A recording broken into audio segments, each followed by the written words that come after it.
Every week, we scour the mod collection and demo shop, waiting for really cool examples to show up. Some weeks were letdowns, others, like this week, are simply spectacular.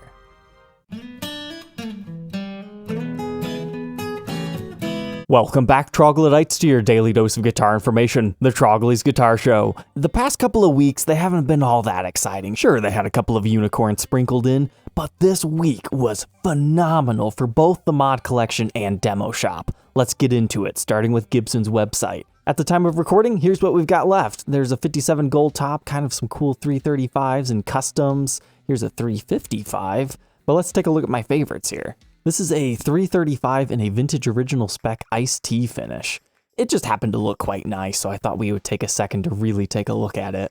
As far as figured 335s go, it's pretty nice. But this 339 in a trans ebony finish, they did some interesting stuff. So instead of humbuckers in here, they've swapped them out for soap bar P90s. They just gave them a giant pickup ring around it. That way you don't have the exposed holes of the humbuckers. That's actually kind of a cool conversion. Looks like they put the large style HP knobs on here as well, with the chrome tip too, and the trans ebony finish. I just thought it was black. I didn't realize it was also translucent. As far as the back, everything looks about normal. Those were some interesting modifications.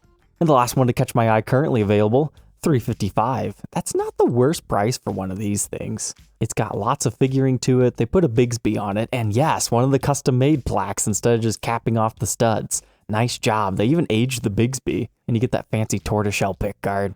Oh, nice. They even went as far as putting Grover Imperial tuners on this. Wow. Just looking at it right here, if you would have told me this was like an early 70s one, I would have believed it until you got to the mod stamp.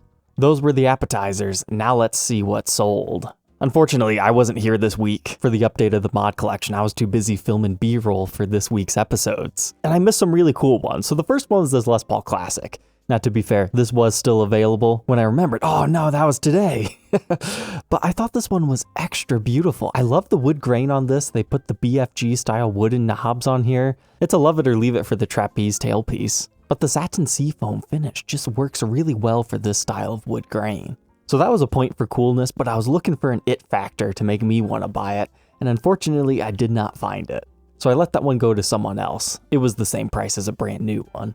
But check out this Les Paul Tribute. Priced at $1,500, this has Cheap Trick written all over it. It's just a satin checkerboard finish. They gave it a Dirty Fingers pickup in the bridge. Up here, they've got the Seymour Duncan. You've got the see-through clear pickup rings. They omitted the poker chip. They even went as far as putting the black knobs here in the white squares and the white knobs in the black squares. Well, as best as they physically could anyways. And it looks like they even mixed the hardware like they've been doing on a lot. Things they could have done to make this even crazier. Maybe give it a white headstock and just put the logos back on it in black. Perhaps like the SG Dark, they could have blacked out half of the inlays. But then moving on to the back, they did not continue the checkerboard pattern, but I get it. You don't see the back too often. But look at that. This maple neck has some pretty decent figuring. I would consider that an it factor for this one. It was priced at a small premium at $1,500, but I think that'll make someone really happy. That was worth it.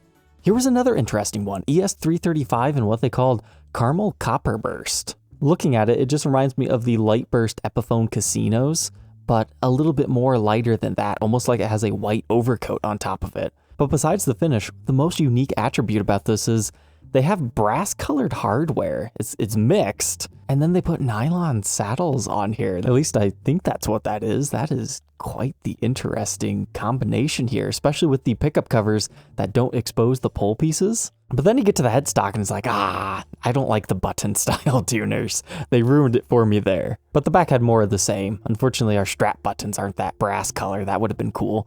But the neck kind of matches that vibe. It was a fair price for what it was. But oh boy, I regret not being able to get this thing. It's called Sparkle Brown Metallic. Now normally when I think Sparkle Brown, I don't get all excited, 70s boring brown. But this has such a dark hue, you can tell it's going to change colors in the light. I love the fact that they put the TP6 tailpiece on it. They have all the gold hardware. This looks so classy. After the Lilac custom that I bought last week, we are going to get to review it. It just took a long time to get here. I was really hoping there would be something else special on this one, and there is. they finished the back in the same color as the top. So it's not just a top only refin, but they left the back of the neck black. So now the question is, did they do it on the side or did they leave that black? Unfortunately, from the available photos, I can't tell ya. I kinda hope they left it black though. But how's this for an it factor? They sparkled the top of the headstock. Nice. They had to have like masked all that off or something like that. So this has a matching sparkle headstock. That is really, really cool for a Les Paul custom. Whoever got this one, congratulations. Enjoy it. That was easily worth at least $5,500. So not only was it cool, but it was a steal of a deal. And now for a golden goose, or should we say pink flamingo. This guitar makes me smile so much. You guys know I love my animal themed guitars, so having a pink flamingo one just made me laugh when I saw this thing in the sold listings. Now, the more and more I zoomed in and looked at the flamingo, the less and less I liked it because it just looks a bit goofy. I know that's what flamingos actually look like, but the beak just looked a little bit too messed up for my tastes. But I love the fact that they took the time to actually do this. They could have easily just made it pink, called it just pink, and let it be with that. But no, they took it to the extreme. They gave it the flamingo and they did the finish on the back. And just like that other brown custom, they left the back of the neck black, which I think looks really cool. It's a combination of colors back here for not as much effort as refinishing the whole thing. So it makes sense from a time productivity standpoint. But ooh, it's kind of hard to see, but it looks like they might have left the sides black. That is a really cool touch. Once again, it saved them time, but it gave you multiple colors. That is actually going to be really cool in person. I was just hoping they would have lightly pink widowed the headstock or something. That's the only thing this one was missing. I don't think people are going to forget a flamingo custom, so I really think that was a good deal too. I'm sure somebody probably would pay up to $6,500 for that. Those were all the listings that stood out to me in the mod collection. Here's the demo shop. The demo shop has been really boring lately, but this week they ramped up their creativity and gave us some cool ones. Here's what stood out to me. This was a 60 standard in what they called cherry black finish. I mean, it's kind of cool. It didn't really do anything for me, especially only being a top refin, but they've got the cherry color red on the back. That would probably look cool in person from the side profile view, but something really happened to this one. Like, it didn't get grain filled enough there. It's got some deep scratches and gouges in the back, and at the time of recording, it's still available at $2,100. If it wasn't for the custom finish, that would probably sit a while in their shop. Next, we had this Les Paul Classic in green. So this was a thing they did back in, I think it was, 2017. But as I was flipping through here, I read the serial number, like, geez, that was just made. So then I was going through my brain, like, oh, how? Are they doing this? Is this a new finish? But then I remembered, oh, that's right. It's a Sweetwater exclusive finish. You can buy these brand new for $2,300. So, all things considered, that is a great price. That's even an okay price as compared to the old pricing structure of these. But next up we have a Les Paul Custom Axcess in Bengal Burst. We've seen a lot of these in the demo shop, from slightly quilted to some flame tops, but we've never seen one quite this beautiful. I'll let you guys in on a secret. I did buy something from the demo shop this week, and it was almost this. This whole top kind of reminds me of a burl maple top. I don't like those, but this, with the whole double stained black and the dark red burst finish, it looks so good. It's so wild and out there. The back is just a sleek black, but you've got the Axcess heel carve, you've got the tummy cut, you've got the apex head carve volute. All you're missing is like a little Bengal tiger right here on the truss rod cover or something. If you've been waiting for one of these, snap this thing up. It's beautiful. Let's see if it's still available. Yep, it's still there at the time of recording. Whole bunch of watchers. Even though some of these can sit around for a couple of weeks, I doubt that one's gonna last long. It's cool. And then this 59 reissue. There's really nothing that spectacular about it, but looking at this top, it really reminds me of one that I had owned before, where I was kind of disappointed when I think I got it from Sweetwater. They sent me the photos. It might have been a 1960 reissue, the 60th anniversary one, where the top looked kind of weak in person. Like, it was good, but not explosive monster. But then when you get it in person, this kind of top just comes to life. It moves like crazy. Like, even more so than other flame figurines. These are my favorite kind of flame tops. So if you've been hunting for a very nice, understated but heavily figured top, I'd seriously suggest checking this one out. I mean, $5,300. I mean, brand new. These are what? I think they're $6,800 now, but you're gonna like that one. And then I saved this 335 in vintage burst finish. Why? It's because of the reason it probably made it to the demo shop. Look at that finish. Nice, bright, vibrant. It's almost got a 3-color sunburst going on. But then you flip it over to the back. It's very pale looking. Now that could just be the white balance is off on the camera, but the top, do you see how much more yellow that looks as compared to the back? It kind of reminds me of the Slash Antique Vintage Sunburst one, and that's a cool finish. So, yeah. It's a two-facer, but I like it. It's quirky. And now on to the sold ones. Custom colors galore. We'll start with this one, a Les Paul Special Double Cut in Firemist Green Metallic. Kind of a cool color. I don't think I've ever seen Firemist Green before. I think they call it Firemist because it has a slight sparkle to it. You can see that on these side profile shots. Looks like they got a little bit of the new finish on the fretboard. Not a big deal, but they could have scraped it a bit more, I think. But it seems Gibson's caught on of how to get rid of all these old 2015 guitars. Put regular tuners on them, give them a custom finish, and then people don't care about the rest. That was also true for this Junior single cut that they gave a Cardinal Red finish to. 2015 spec, but man, Cardinal Red is just a blazing finish. I like that. Here was pretty much the coolest one from the Tuesday update. Just, again, another 2015 they gave a fancy paint job to. This time, the entire thing, so props to them on that. Well, except for matching the headstock, but that might be a bit too much. Oh my goodness!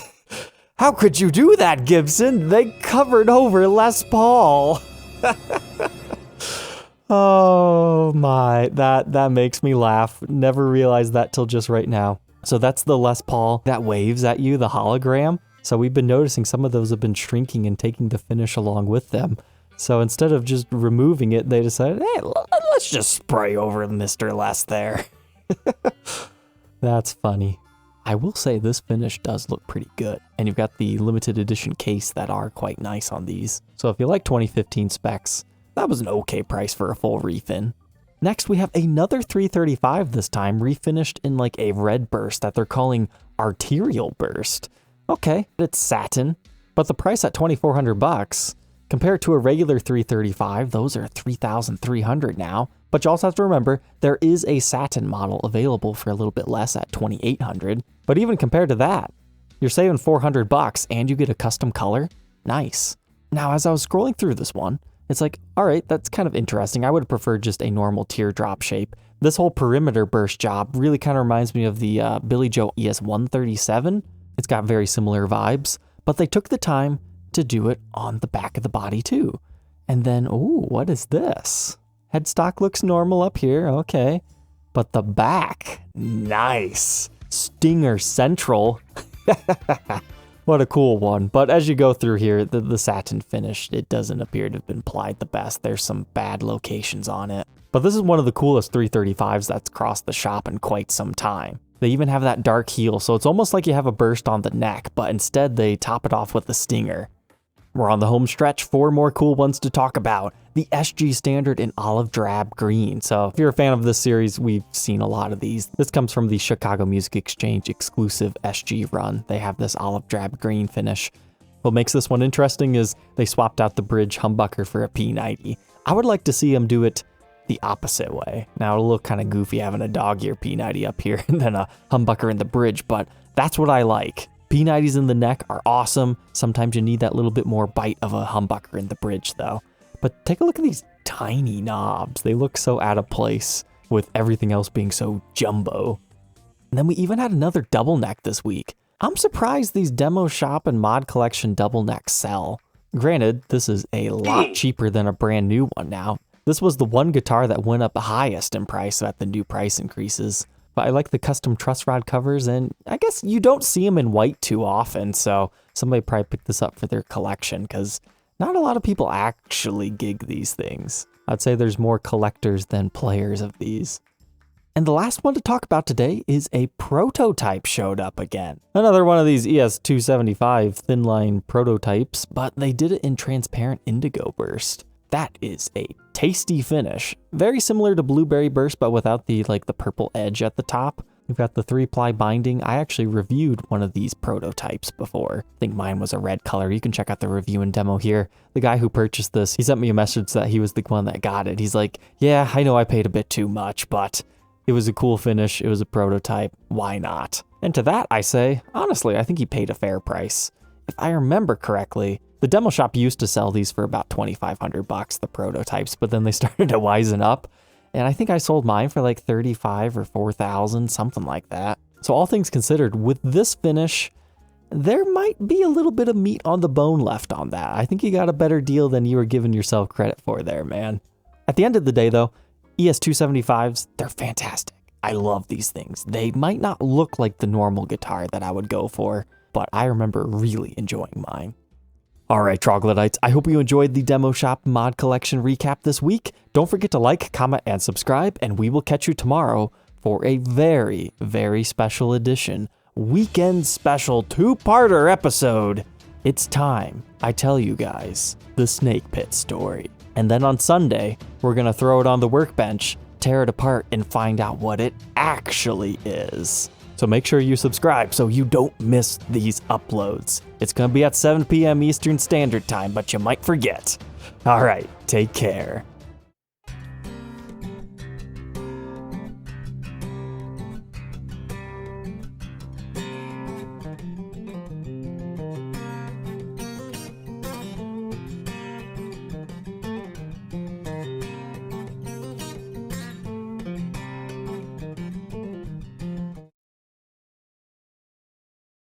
What are you watching to the end of the video for? I'm not gonna tell you what it is this week. Arterial.